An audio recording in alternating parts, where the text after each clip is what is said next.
क्यों रे नौकरानी, हमने तुझे कई बार समझाया पर तेरे समझ में नहीं आया। आज हम तेरा खेल ही खत्म कर देते हैं। पकड़ तो धर्म जरा इसे और लगा इसी करपुटी पर निशाना। साहब मुझे छोड़ दो, मैंने तुम्हारा क्या बिगाड़ा है? धर्म देख क्या रहा है, मार दे साली को और कर दे इसका खेल खत्म।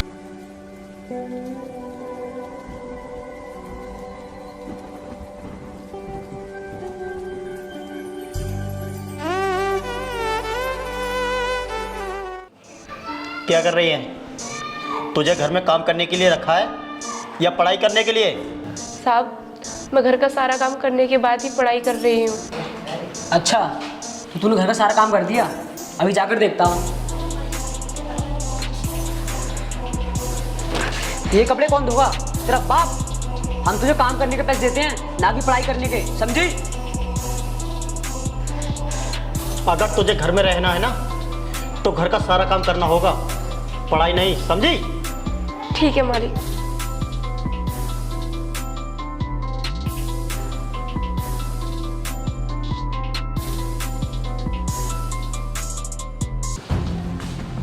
प्रिया जी मालिक। मैं बाजार जा रहा हूँ कुछ काम से, घर की अच्छी तरह से साफ सफाई करना, ठीक है? ठीक है।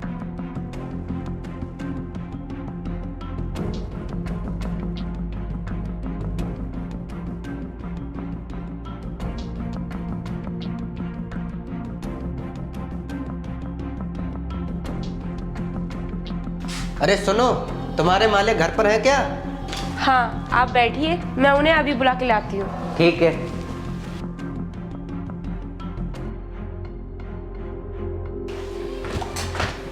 अरे धर्म क्या हाल है?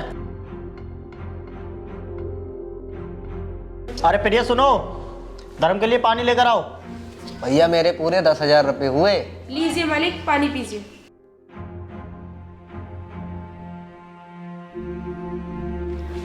ये कैसा मजाक है? सारे कपड़े खराब कर दिए मेरे। माफ कर दीजिए साहब, गलती से हो गया। क्या गलती से? तुम मेरे आए हुए मेहमानों के साथ इस तरह से काम करती हो? तुम्हें जरा भी तमीज नहीं है काम करने का? हाँ भैया आप ठीक कह रहे हो, ये हमेशा यही चाहती है कि हर किसी के सामने हमारी बेइज्जती हो। नहीं साहब, ये आप कैसी बातें कर रहे हो? भला मैं क्यों किसी की बेइज्जती करने की सोचूंगी? ये तो सिर्फ गलती से हो गया। कोई गलती से नहीं हुआ, तूने ये सब जानबूझकर किया है। क्या भैया, आपने मुझे अपने घर इसलिए बुलाया ताकि मेरी बेइज्जती करा सको? मेरे पैसे मुझे दीजिए, मैं जा रहा हूँ। ठीक है, आप अपने पैसे ले जाइए। हाँ लाओ। अब मुझे तुझे यहाँ 1 मिनट भी नहीं रुकने देना है, चल निकल यहाँ से। साहब मुझे माफ कर दीजिए, मेरी इतनी छोटी गलती के लिए मुझे इतनी बड़ी सजा मत दो। मैं तो वैसे भी अनाथ हूँ, मैं कहाँ जाऊँगी, क्या करूँगी? मेरा इस संसार में कोई है भी नहीं। सुन, तू कहाँ जाएगी, क्या करेगी, इसका हमने ठेका नहीं ले रखा है।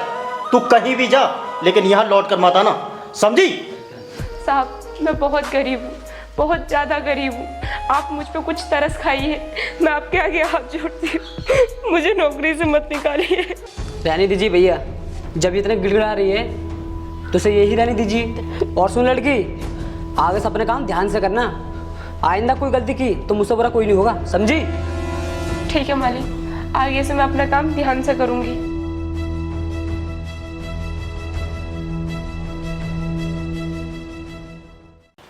साहब मुझे रुपए दे दो, मेरे आईएएस के एग्ज़ाम नज़दीक आ रहे हैं। मैं अपनी तैयारी करने के लिए कुछ किताबें मार्केट से लेके आऊँगी। आईएएस बनना तुझ जैसी गरीब लड़कियों की बस की बात नहीं है। तुझ जैसी गरीब लड़कियां हम जैसे अमीरों के घर में सिर्फ झाड़ू पोंछा कर सकती हैं, कोई आईएएस नहीं बन सकती, समझी? साहब आप मेरे काम के पैसे दे दीजिए। मेरा ये सपना है कि मैं बड़े होकर आईएएस ऑफिसर बनूं। अगर ये सपना मेरा टूट गया तो मेरी तो पूरी ज़िंदगी बेकार हो जाएगी साहब।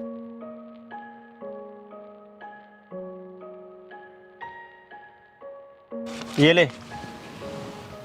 और हाँ एक बात सुन, मैं ये पैसे तेरे घर खर्च के लिए दे रहा हूँ, ना कि एग्जाम के लिए। और अगर मैंने सुना ना कि तू एग्जाम देने गई है तो मेरे घर में तेरे लिए सारे दरवाजे बंद हो जाएंगे, समझी? ठीक है साहब।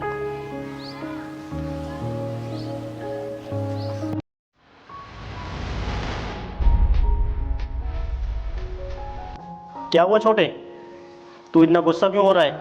भैया उस नौकरानी ने मेरी बेइज्जती करा दी। क्या मतलब? इतना मना करने के बाद भी वो एग्जाम देने चली गई और मास्टर ने उसे टॉपर बताकर उसे आगे बिठा दिया। छोटे तू ऐसी बातें क्यों कर रहा है? तू एग्जाम देने जरूर जाएगा, उसे आने दे तब बताऊंगा मैं। ए लड़की वही रुक, तू ये बता कल काम पर क्यों नहीं आई? तबीयत ठीक नहीं थी, इसलिए मैं काम पर नहीं आई। तू झूठ बोल रही है, निकल जा मेरे घर से और दोबारा लौट कर मत आना, समझी? साहब, मैं एग्जाम देने के लिए बहुत दिनों से मेहनत कर रही थी। अगर मैं ये एग्जाम छोड़ देती तो मेरी तो सारी मेहनत में पानी फिर जाता। अब आप ही बताइए, मैं ये एग्जाम कैसे छोड़ देती हूँ? भैया इसने मेरी बहुत बेइज्जती कराई है, आप इसे घर से निकाल दीजिए वरना मैं चला जाऊंगा। घर छोड़कर तू क्यों जाने लगा? घर छोड़कर तो ये जाएगी, इसका इस काम में क्या है जो तू इसके लिए घर छोड़कर जाने लगा? अब तू मेरा खड़े खड़े मुंह क्या देख रही है? निकल यहाँ से। लेकिन साहब, मैंने तुझसे कह दिया, तुझे सुनाई नहीं देता? निकल।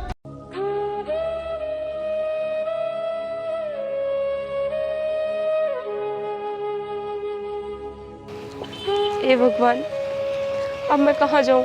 मेरे तो इस दुनिया में कोई है भी नहीं। अब मैं क्या करूँ? मेरे तो कुछ समझ में नहीं आ रहा। अब मैं अपने मामा घर जाकर वहीं से पढ़ाई पूरी करूँगी। हाँ, ये ठीक रहेगा।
अरे भाई, ये तो वही लड़की लग रही है जो तुम्हारे घर पर काम किया करती थी। लग तो रही है, लेकिन ये यहाँ कैसे? मुझे तो लगता है अब ये यहीं रहकर अपने एग्जाम दे रही है। अगर धर्म इसने यूपीएससी के एग्जाम क्लियर कर लिए तो ये तो कलेक्टर बन जाएगी।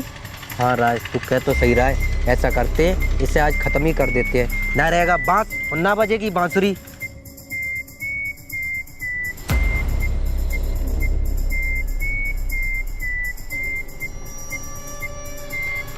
क्यों रे नौकरानी, हमने तुझे कई बार समझाया पर तेरे समझ में नहीं आया।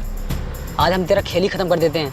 पकड़ तो धर्म जरा इसे और लगा इसी करपुटी पर निशाना। साहब, मुझे छोड़ दो, मैंने तुम्हारा क्या बिगाड़ा है? धर्म देख क्या रहा है, मार दे साली को और कर दे इसका खेल खत्म।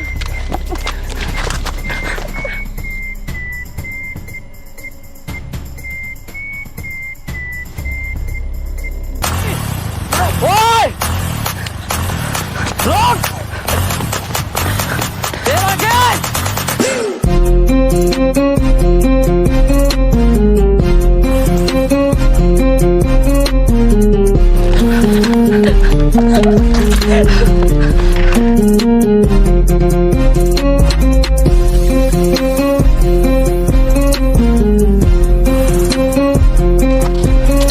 साहब जी, मुझे बचा लीजिए, ये लोग मुझे मार देना चाहते हैं।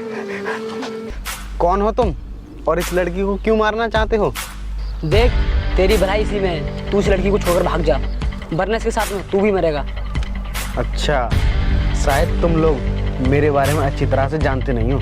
अगर मैं चाहूँ ना तो तुम लोगों को एक अकेली लड़की को छेड़ने के जुर्म में जेल में डलवा सकता हूँ। तू कौन है जो इतना बोले जा रहा है? तुम लोगों ने ऐसा ही संजीव राणा के बारे में तो सुना ही होगा, वो मैं ही हूँ। क्या भाग भाई धर्म, नहीं तो भोले में जाएंगे।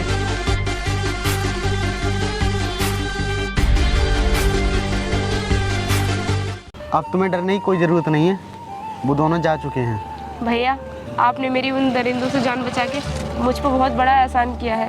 ये एहसान मैं आपका कैसे चुकाऊंगी? देखो, इसमें ऐसा कोई बात नहीं है, ये तो मेरा फर्ज था। लेकिन तुम एक बात बताओ, ये दोनों तुम्हारे पीछे क्यों पड़े हुए थे? भैया, मेरा सपना था कि मैं एक IAS ऑफिसर बनूं, लेकिन मैं उनके घर की नौकरानी थी, इसीलिए उन लोगों को पसंद नहीं था कि मैं एक IAS ऑफिसर बनूं।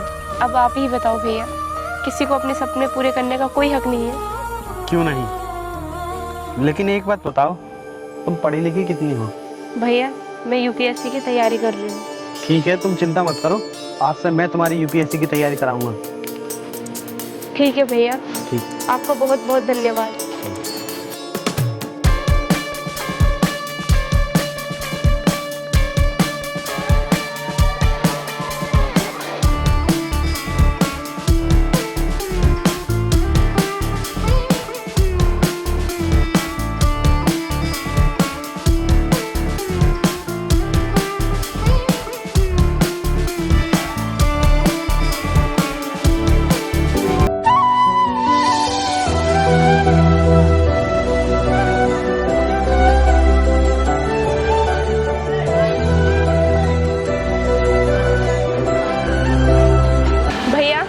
मैंने UPSC की पढ़ाई कंप्लीट कर ली है, जिसमें मैं पास हो गई।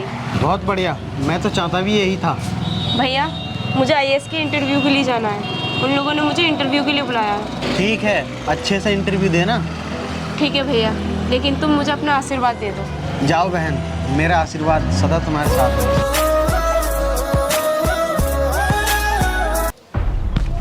भैया, भैया, हमारी एक एक करके सारी फैक्ट्रियाँ सीज होती हुई जा रही हैं, कुछ करो वरना हम बर्बाद हो जाएंगे। कैसी बातें कर रहे हो धर्म? कौन है आखिर इस जिले में जो हमारी सारी फैक्ट्रियाँ सीज करने पर उतर आया है? भैया, और कोई नहीं, इस जिले की नई कलेक्टर है। क्या बात कर रहे हो राज? क्या तुमने उस कलेक्टर को खरीदा नहीं? भैया, मैंने सुना है वो कलेक्टर बहुत कड़क है और वो रिश्वत लेने वाले और देने वाले से बहुत चिढ़ती है। अच्छा, तो हम अभी उस कलेक्टर से मिलने चलते हैं। लेकिन हाँ, वो मिलेगी कहाँ पर? भैया, वो अपने घर मिलेंगी। ठीक है, फिर चलो। ठीक है, हाँ।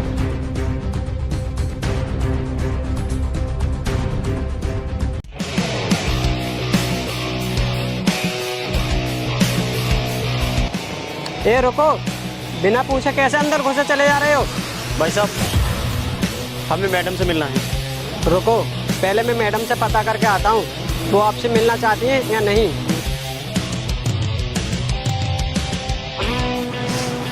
मैडम, आपसे कुछ लोग मिलना चाहते हैं। ओह, बुलाओ उन्हें। ठीक है।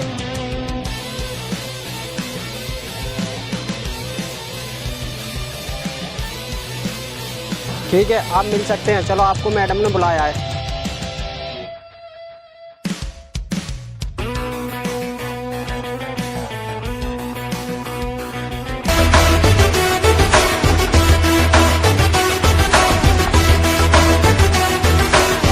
अरे तू तुम्हारे घर की नौकर प्रिया है ना? ओ हेलो मिस्टर, तुम्हें पता भी है किससे बात कर रहे हो?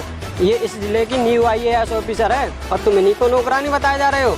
अच्छा, तो तुम IAS बनी गई? हाँ, मैं IAS बन गई। तुम बताओ, तुम्हारा कैसे आना हुआ? मैडम, मैं तुम्हें पूरे 5 लाख रुपए दूंगा। आपने जो हमारी फैक्ट्री सीज कराई है ना, प्लीज़ उन्हें खुलवा दीजिए। तेरी इतनी हिम्मत कि तू मुझे रिश्वत देगा? मुझे खरीदना चाहता है? तेरी चंद पैसों की वजह से मैं उन गाँव वालों की जिंदगी बेकार कर दूं? तुझे पता भी है तेरी फैक्ट्री की वजह से न जाने कितने लोग मर रहे हैं, कितने बीमार पड़ रहे हैं, और तू क्या कह रहा है मैं तेरी फैक्ट्री खुलवा दूं? वो सील है, सील ही रहेगी, समझा? हरिओम। जी मैडम। इन्हें एक IAS ऑफिसर को रिश्वत देने के जुर्म में अंदर करवाओ, तब इनकी अकल ठिकाने आएगी। मैडम, हमें माफ़ कर दो। आज से हम किसी को रिश्वत नहीं देंगे और ना ही कभी फैक्ट्री खुलवाने की बात करेंगे। प्लीज़ हमें माफ़ कर दीजिए। माफ कर दूं? वो भी तुम्हें? तुम लोगों से तो मुझे पुराना हिसाब चुकता कराना है, और तुम लोगों को तो मैं जेल में इतना सड़ाऊंगी कोई निकालने वाला पैदा नहीं होगा। लेके जाओ इन्हें। चलिए।